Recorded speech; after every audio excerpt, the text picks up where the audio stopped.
raz-de-marée politique en Italie contre une sortie de crise en Allemagne. L'Allemagne sort en fin de semaine de tractations politiques alors que l'Italie s'engouffre dans le tunnel puisqu'aucune majorité n'a éclos. Les partis traditionnels ont été balayés, laissant émerger deux entités politiques qui n'ont pour seul point commun que leur aversion pour l'Europe. Pas de quoi rassurer les marchés. Bonjour Stéphane Paris. Bonjour Claire. Premier part. Alors justement on va en parler. C'est une grande instabilité qui se dessine en Italie. Pas de quoi rassurer les marchés, même si hier sur les marchés italiens la chute était modérée. Voilà, pas de quoi les rassurer, mais pas de quoi les inquiéter forcément non plus. C'est vrai que comme vous l'avez indiqué en introduction, aujourd'hui il n'y a aucun parti politique qui n'est en mesure de gouverner à lui tout seul. Donc ça veut dire qu'il va forcément y avoir un jeu de négociation entre les partis pour pouvoir créer une coalition, un peu comme ça a été le cas en Allemagne.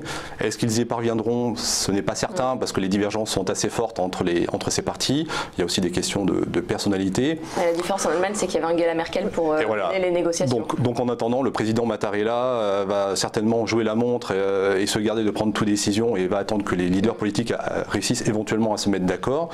Sinon, on est plutôt pour l'instant effectivement dans une impasse politique que l'Italie a déjà connue par le passé. Donc on aura peut-être un gouvernement temporaire, peut-être qu'on aura de nouvelles élections pour essayer cette fois-ci d'atteindre la majorité. En attendant, ce qu'on voit, c'est que les marchés n'ont pas trop mal réagi. Hier, à l'ouverture, juste après les résultats, c'est vrai qu'on avait des indices, un indice italien qui avait tendance à baisser au-delà de 1% à contre-courant des autres grands indices européens. On avait les spreads entre l'Italie et l'Allemagne qui s'écartaient significativement. Et puis à la fin de la séance, finalement, on voit que les marchés se sont bien calmés déjà. Donc c'est-à-dire que pour l'instant, les investisseurs se disent que c'est une situation qui n'est pas si inconnue que ça pour l'Italie, où l'instabilité politique est quelque chose d'un peu habituel. Parce qu'est-ce qu'il n'y a pas un risque qui serait le scénario catastrophe, mais qui pourrait inquiéter les marchés? C'est quand même deux partis, même si le parti 5 étoiles, on ne sait pas trop, parce qu'ils ont été anti-européens en s'étant alliés avec UKIP. Aujourd'hui, c'est un peu un parti qui va au gré du vent pour ramasser plus d'électeurs, mais les deux ont quand même un côté anti-système, anti-Europe, qui pourrait faire peur au marché. Alors, c'est clairement ce qui peut inquiéter le plus les marchés, mais ce n'est pas forcément le scénario le plus probable. Donc, pour l'instant, ce que les marchés apprécient le moins, c'est le fait qu'en absence de gouvernement stable, il n'y aura pas de réforme structurelle. C'est vrai que l'Italie en a besoin, comme la plupart des pays en Europe, et donc, en l'absence de gouvernement, il ne se passera pas grand-chose de ce côté-là, ce qui était un peu dommage. Oui, parce qu'en termes de taux de chômage, l'Italie et la France sont aussi mauvais élèves. Voilà, il y a encore un peu de travail à faire. L'Allemagne, par contre, le DAX se portait très bien hier, parce que le retour d'Angela Merkel à la tête du pays a rassuré les marchés, et pas que les marchés italiens d'ailleurs. Oui, absolument. En fait, pas que les marchés allemands. Oui, c'est plutôt une bonne nouvelle, dans la mesure où sans couple franco-allemand, c'est difficile de faire avancer l'Europe et puis les réformes. Donc là, on retrouve un peu de visibilité en Europe, ce qui peut forcément pas faire de mal au marché. Autre point rassurant des marchés, alors je ne sais pas si c'est les marchés qui n'y croient pas ou ne veulent pas y croire, la guerre commerciale annoncée par Donald Trump, même s'il a dit hier qu'il pourrait faire une exception pour le Mexique et le Canada. Mais le Dow Jones est reparti à la hausse, le Nasdaq, le S&P. Dans la foulée, le CAC a suivi et ce matin les bourses asiatiques. Donc on se rassure ou on veut y croire? Alors, ce qui est sûr, c'est que si on devait s'engager dans un cycle de mesures protectionnistes à tout va, avec des représailles dans tous les sens, ça serait une très très mauvaise nouvelle pour les marchés. On a vu qu'on a eu une petite correction quand même au mois de février pour diverses raisons. Mais là, si on commence à aller sur ce chemin-là, on commence à toucher au moteur de la croissance et éventuellement des bénéfices des entreprises, via des systèmes d'inflation importés qui pourraient peser sur les bénéfices. Donc là, vraiment, on touche aux deux moteurs de la bourse. Donc là, ça pourrait avoir des conséquences très graves. Alors, pour l'instant, c'est pas forcément ce scénario-là que nous, on envisage. Ce qu'on sait, c'est que Donald Trump, il est arrivé à la présidence avec un programme qui est en gros America First, l'Amérique en premier, que pour l'instant, mine de rien, il décline point par point son programme, alors avec ses aspects positifs comme la réforme fiscale ou le plan de relance, avec peut-être des aspects un peu moins positifs comme les mesures protectionnistes. C'est d'ailleurs pas les premières qu'il prend, parce qu'il y avait déjà eu des taxes sur le bois canadien ou sur les panneaux solaires et les lave-linges asiatiques. Bon, ce qu'on sait, c'est qu'il est obligé vis-à-vis de son électorat d'aller jusqu'au bout de ces mesures un petit peu populistes. Il faut bien le reconnaître. Maintenant, est-ce qu'il va aller plus loin? C'est pas certain. Pour la petite anecdote, ce qui est assez amusant, c'est que ce week-end, ils seront en Pennsylvanie pour aller soutenir un candidat républicain qui est pour l'instant en ballotage favorable, mais quand même avec des sondages très serrés. La Pennsylvanie, il faut le rappeler, est quand même un État où les producteurs d'acier notamment emploient beaucoup de personnes. Et on sait aussi que Donald Trump, avec les élections de midterm au mois de novembre, ne doit pas perdre trop de postes à la Chambre des représentants. Donc voilà, la coïncidence est assez troublante. On pense quand même qu'à un moment donné, avec son entourage, je pense quand même qu'il va appliquer ces mesures, mais qu'il n'ira pas forcément beaucoup plus loin. C'est ça surtout que les marchés guettent, c'est que si on s'arrête à l'aluminium et à l'acier, même si derrière il y a peut-être un début de représailles aussi de l'Europe sur de manière anecdotique, sur les jeans Levi's, le Bourbon et les Harley Davidson, si on s'en arrête là, je pense que les marchés pourront parfaitement faire avec.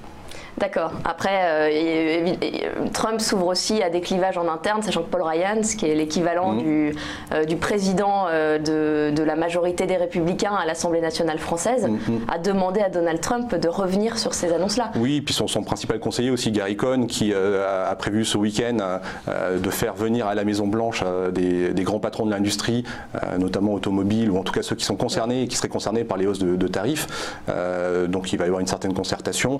Mais de toute manière, ce qu'il faut reconnaître aussi à Donald Trump, c'est qu'il a souvent tendance à annoncer la couleur. Et là, il ne se cache pas du fait de dire que ces mesures ont aussi pour le but de mettre la pression sur ses partenaires commerciaux pour renégocier les traités. Ça fait longtemps qu'il dit que les traités commerciaux qu'il lie les États-Unis à ses partenaires ne sont pas bons. Pour quelle raison, il n'explicite pas, mais en tout cas, il veut leur mettre la pression par ce biais-là pour renégocier les traités. Voilà, donc message aux Mexicains et aux Canadiens, faites attention à vos négociations. C'est ça. Alors, on avait hier Stéphane Sauduteil qui nous disait que la chute qu'on a vue sur les marchés, par exemple, la semaine dernière, n'avait rien à voir avec les annonces de Donald Trump, que c'était en fait le début d'éclatement d'une bulle. Est-ce que vous partagez cet avis? Vous parliez de risque d'inflation notamment. Oui, alors c'est pas vraiment notre avis. En fait, ce qu'il faut voir, c'est qu'on était parti, on avait démarré assez fort l'année 2018. Au mois de janvier, on avait des indices qui étaient, selon les zones, à plus 3, voire plus 5% aux États-Unis, même plus 11% sur certains pays émergents. Donc on a eu au mois de février une correction, mais il faut aussi rappeler que un certain nombre d'indices, alors pas les indices européens ni japonais, mais les indices américains ou émergents sont encore en territoire positif. Donc on a eu une correction qui, selon nous, est plus liée finalement à un changement de régime. Les investisseurs commencent à prendre en compte le risque inflationniste, s'habituent au fait que les banques centrales vont changer leur programme petit à petit. Alors c'est déjà un petit peu le cas aux États-Unis et ça le sera peut-être dans quelques mois en zone euro, et que l'argent facile va un peu disparaître, en tout cas va se dissiper, et qu'on va revenir à un régime où les investisseurs vont travailler un peu sans filet, et que donc ça crée un peu de nervosité. On a vu que la volatilité avait quand même fortement augmenté, elle s'était en tout cas normalisée. Là, elle s'établit entre 16 et 20%. Voilà, c'est ça. Alors qu'on était plutôt dans un cas là entre 9 et 16 pendant toute l'année, avec une tendance surtout qui allait bien au niveau de 10.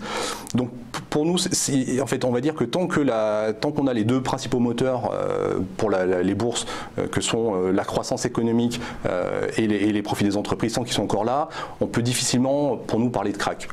On a des corrections qui, même à la limite, sont plutôt saines. Et si on regarde finalement ces deux moteurs-là, du côté de la croissance, en instantané, on est évidemment sur des chiffres qui sont très bons. Et en tendance, si on s'intéresse aux indicateurs avancés, même s'ils ont arrêté de progresser, les indices de confiance sont pour l'instant encore sur des niveaux très élevés.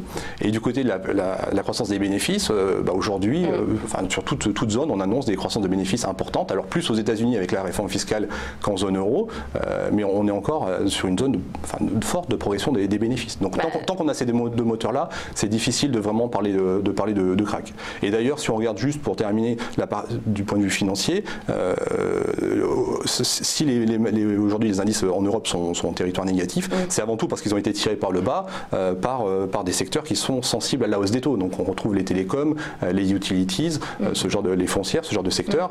Et les cycliques sont plutôt dans le haut du panier. Donc si les cycliques sont enfin on va dire plutôt dans le haut du panier, ça veut dire que les investisseurs pour l'instant ne croient pas forcément à un ralentissement fort de la croissance. Donc avant de se quitter, pas d'inquiétude pour vous, et vous n'attendez pas non plus avec anxiété la réunion qui va se tenir à Francfort jeudi de la BCE sur la politique monétaire?